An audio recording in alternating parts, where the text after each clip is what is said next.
My dear student, today I'm going to start next topic and last law of Mendel, law of independent assortment, or इसे हम dihybrid, it is also known as a dihybrid cross, because in this cross in one time hybrid in actually in this cross. My dear student, I'm going to start new topic or last law of Mendel, third law of Mendel, law of independent assortment, and it is also known as a dihybrid cross, because in this cross we are taking it two character. First character is the round shape of seed, and another character is the color of seed.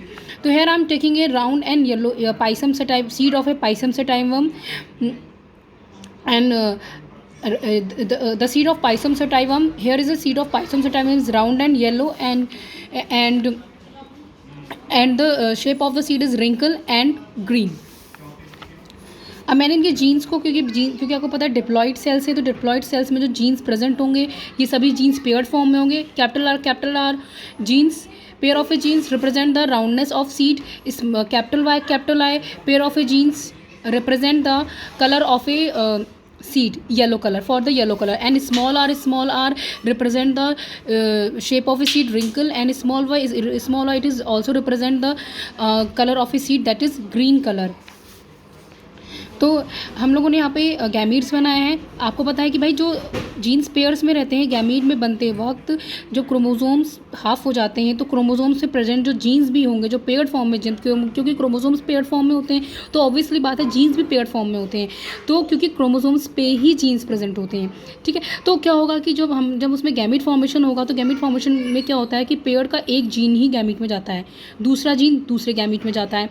ठीक है, तो यहाँ पे हमने इस pair का are जो एक पेयर था राउंडनेस के लिए, उसमें से एक पेयर का एक जीन आ गया, और वाई जो येलो कलर के लिए था उसमें हमने पेयर का एक जो जीन था वो ले लिया, तो आर वाई हो गया.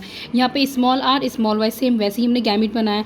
फिर जब हम इन दोनों गैमीट्स का फ्यूज़न कराया, तो जितने भी F1 जनरेशन में जितने भी प्लांट्स आए वो सभी क्या थे, राउंड और येलो.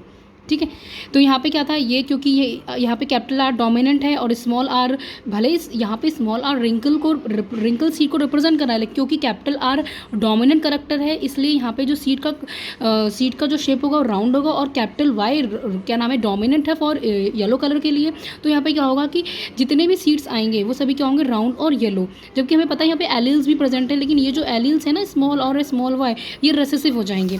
हमने कौन फिर इसके क्या की, इसकी सेल्फिंग की नेक्स्ट में क्या है, सेल्फिंग की.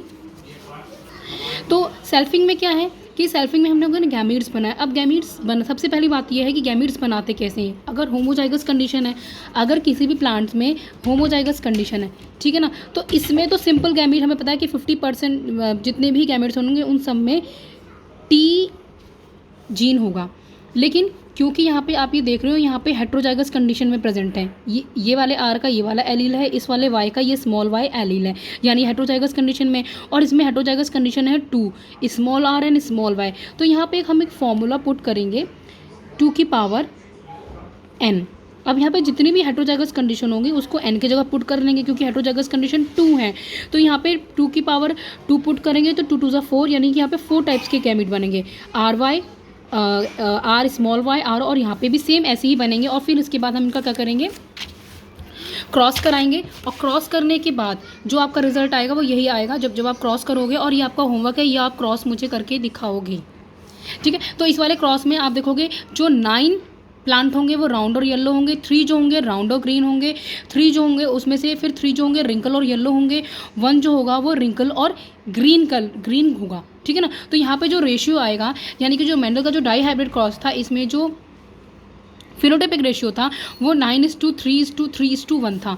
अब ये जो इंडिपेंडेंट असॉर्टमेंट है, एक्चुअली ये लॉ बताता क्या है, ठीक है ना. जनरली 10th क्लास में भी हमने पढ़ा है, लेकिन ज़्यादातर क्या हम इसे रटते हैं, ठीक है ना. एक्चुअली ये लॉ ये बताता है कि जो भी जीन्स प्रेजेंट होते हैं, जो भी जीन्स अगर हम डाईहाइब्रिड क्रॉस करें और उसमें जो भी जीन्स प्रेजेंट हैं, वो दोनों ही जीन्स जो होते हैं वो एक दूसरे से इंडिपेंडेंटली अपने आप को एक्सप्रेस करते हैं. यानी कि इस लॉ में ये कहने का मतलब है, ठीक है, यहाँ पे बताया गया.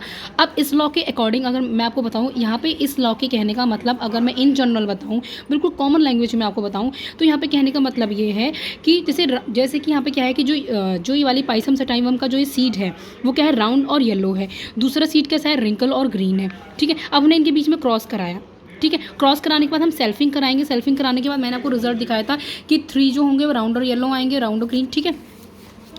वो आप क्रॉस करोगे और करके दिखाओगे भी।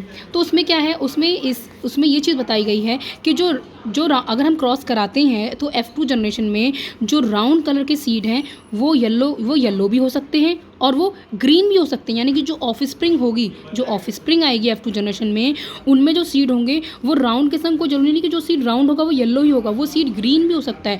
जो सीड रिंकल होगा, मतलब जो नया ऑफ स्प्रिंग है उसमें जो सीड रिंकल है, कोई ज़रूरी नहीं वो हमेशा ग्रीन ही रहे, वो येलो भी हो सकता है। यहाँ पे ये दोनों जो जीन्स जो हैं एक दूसरे से इंडिपेंडेंटली अपने आप को एक्सप्रेस करेंगे, मतलब राउंडनेस हमेशा येलो के साथ नहीं आएगा और रिंकल हमेशा ग्रीन के संग नहीं आएगा ऑफ स्प्रिंग में।